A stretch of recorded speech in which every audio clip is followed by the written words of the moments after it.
Olá, amigos da Paranormal Ataque. Hoje nós vamos falar sobre o poltergeist da Fazenda Carandaí, que fica em Minas Gerais. Uma fazenda que literalmente acontece de tudo, como estalar de chicotes, gritos e até o som de uma moenda de cana funcionando a pleno vapor. Fica comigo aqui até o final e conheçam a assustadora história real dessa fazenda. E onde tudo começa com uma fazenda escravagista, né, no interior de Minas Gerais. O nome dessa fazenda é Carandaí, uma propriedade que se dedicava à produção de cana-de-açúcar por meio de trabalho escravo. A lenda conta que o proprietário era um desses senhores de terra que todo mundo temia e chamava de coronel, e que ele era extremamente cruel com as pessoas escravizadas em sua fazenda. E nessa fazenda, qualquer coisa era motivo para agressões físicas das mais cruéis possíveis. E os gritos dos escravizados eram ouvidos por todo o entorno da casa grande. O som do chicote completava o terror na fazenda.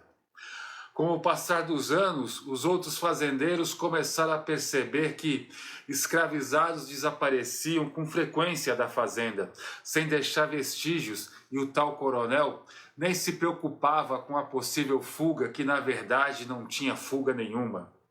Essas pessoas estavam tendo um fim terrível, além de serem escravizados.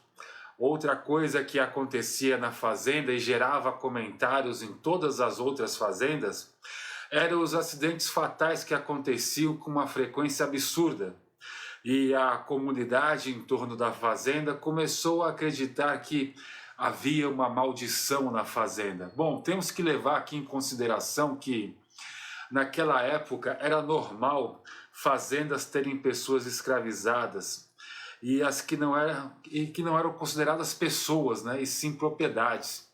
E que infelizmente o Brasil foi o último país para abolir a escravidão. Isso mostra que as pessoas pensavam tudo, menos a maldade, que aquele homem era responsável por tudo que acontecia de ruim por lá. Até aqui nós falamos sobre a crueldade desse coronel da fazenda Carandaí, que até tinha suspeita de existir um cemitério clandestino na fazenda para enterrar os corpos das pessoas que esse coronel matou. Agora nós vamos falar sobre o que começou a acontecer na fazenda depois que ele morreu. Após a sua morte, a fazenda, que era importante para a cidade no quesito financeiro, ela continuou sendo administrada. Não sabemos se por herdeiros ou por alguém indicado pelo governo. As pessoas começaram a ouvir estalos do chicote dentro da casa e gritos agonizantes durante a madrugada, com o detalhe de que não tinha ninguém dormindo na casa. Durante o dia, as pessoas presenciaram objetos se movendo sozinhos, móveis que saíam do lugar sozinhos, sombras eram vistas andando pelos campos de cana. Hoje a Fazenda Carandaí permanece, né, como um monumento silencioso ao passado, um lugar onde a fronteira entre o mundo dos vivos e dos mortos se confundiu.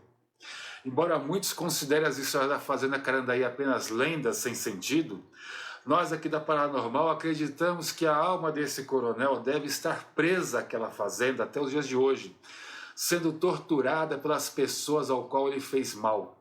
Se você duvida, assista nossos vídeos sobre uma fazenda que virou parque em Santo André e o local da senzala continua, né, atormentado. Isso é uma história trágica. A história da Fazenda Carandaí, ela atrai todo tipo de curiosos, caçadores de fantasmas e pesquisadores do paranormal. E todos se conseguem ficar na propriedade somente durante o dia, porque à noite parece ser impossível devido à quantidade de fenômenos que ocorrem para expulsar os que vão lá. E vocês, amigos da Paranormal Ataque, o que vocês acharam dessa história? Teriam coragem de passar uma noite lá?